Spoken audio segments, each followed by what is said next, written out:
How's it going, everyone? Katrina the Cat here, and today I will be reading you all Chapter 17 of The Walking Dead, Hope, the Walking Dead fan fiction written by Goofy Gomez from Wattpad. Goofy Gomez, thank you very much for giving us permission to read your story. Now, this is apparently a love story between Louis and Clementine, who are married in this fan fiction, and they're about to have a child of their own. And it looks like AJ is going to be a big brother, too. Oh, I wonder what's going to happen in this chapter. That's what we're about to find out. Are you ready to get reading? Okay, here we go. Louis walked through the forest, the bright full moon hovering over him like a big eye in the sky. He looked around with caution, gripping the gun in his hand tightly.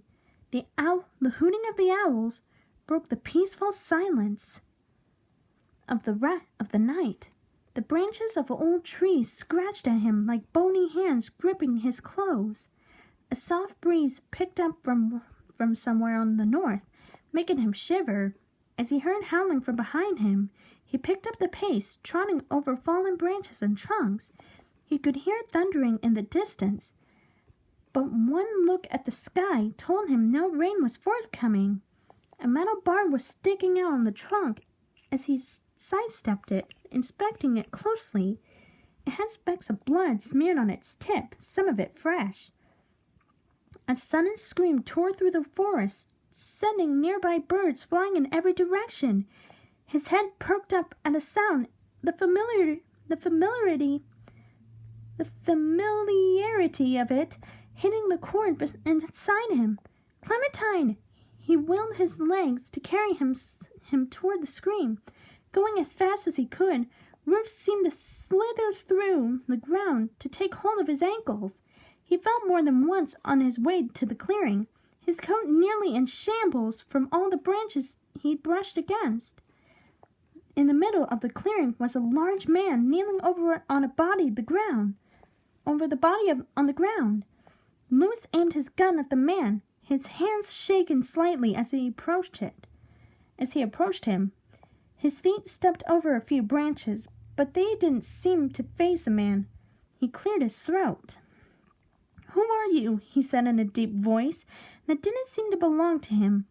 The man's head perked up at the sound of Louis's voice, a raspy chuckle escaping him. He stood up and turned around, Louis's face darkening in horror as realization hit him like a truck. Excuse me. In front of him stood a tall man with broad shoulders.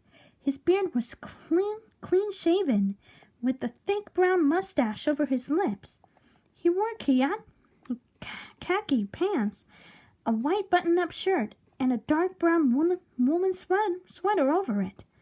"Hey, Louis," he said, his voice deep and raspy. "Dad?" stuttered Louis, stepping back. How was he there? He hadn't seen his father in over 14 years. "Been a while, huh?" his father said, a smug smirk much like Louis's plastered on his face. Only this one held none of Louis's charisma and filled his son with pure dread. "What are you doing here?" "Just checking the scene out," he said offhandedly, gesturing to the body behind him. It was then that Louis noticed who it was. Miles Campbell lay on the ground with a bullet hole on his forehead, his glassy eyes staring blankly at the cloudless sky. Blood had stained the ground around his head, turning the dirt a deep crimson. "Nice shooting, Tex. You might just be my son after all." Louis stared at his father, the gun shaking in his hand. His dad chuckled at the lost expression on Louis's face. "What's that supposed to mean?" Louis snapped. "You haven't noticed?" inquired the older man, crossing his arms. "I wasn't sure at first, but we're more alike than you think." Louis looked away. "I'm nothing like you, Dad," he spat. I never hit my own child." "You sure about that, kiddo?" his father mocked, raising an eyebrow. "We're on the same track, you and me. All the stops are the same. You're just a few years behind. Miles here proves it." That's not the same. I had to kill him, Louis defended himself. He would have blown the whole plan. His father scoffed. Sure you did. I thought the same at first. I'm nothing like you, you piece of crap, Louis bellowed, aiming the weapon at his father. The man looked down at the barrel of the gun with a bored expression. He leaned in toward Louis with a smirk. Think again, he whispered. You want more evidence, he added, the lawyer in him assuming a more prominent posture. Evidence? What about that woman? Was her name Lizzie? You gonna keep that from your wife? How do you know about... Louis defended himself before being cut off by his dad again. You're dangerous, Louis. You always were. That's not true.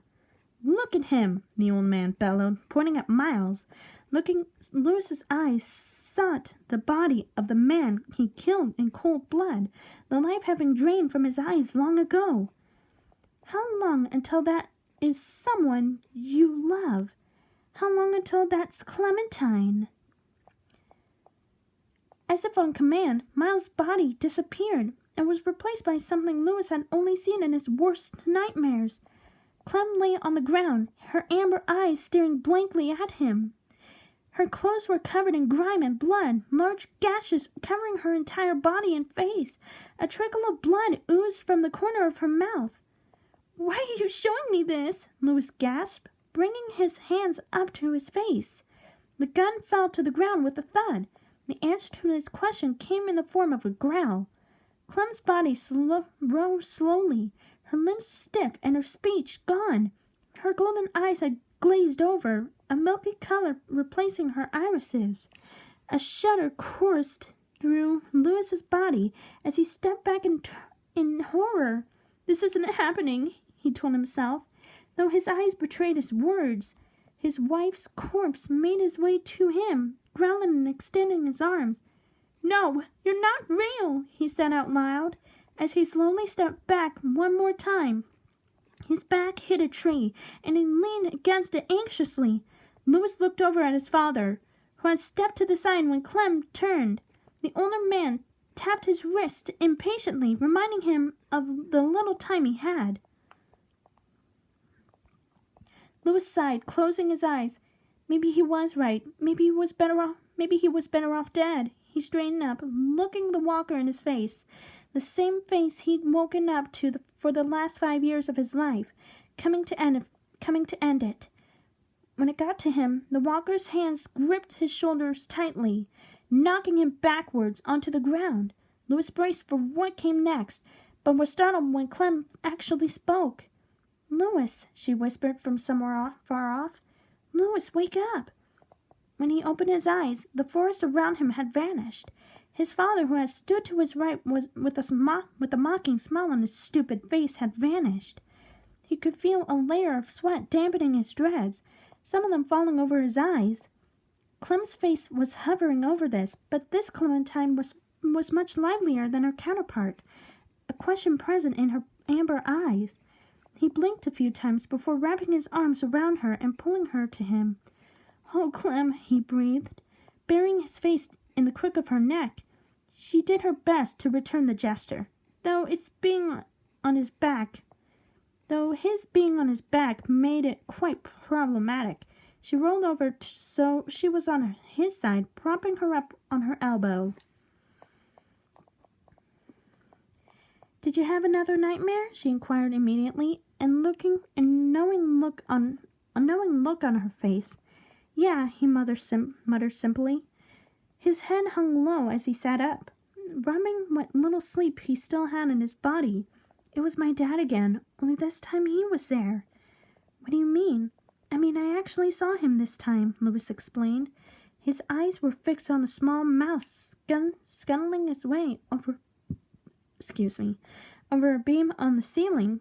He showed me Miles. Miles? She asked, adjusting her stance. This guy we found were scouting out the right arm compound, Louis said, looking back up at Clem. She sat cross-legged on the bed, her hands tracing small circles on her swollen stomach. He noticed she'd been doing that a lot lately, almost as a personal mantra. Javi and I interrogated him for information, and when it was done, I just shot him right in the head. I didn't even hesitate. Clem pursed her lips, reaching out with her right hand to touch his shoulder. When her hand made contact with his skin, it felt that same warmth he felt every time they kissed.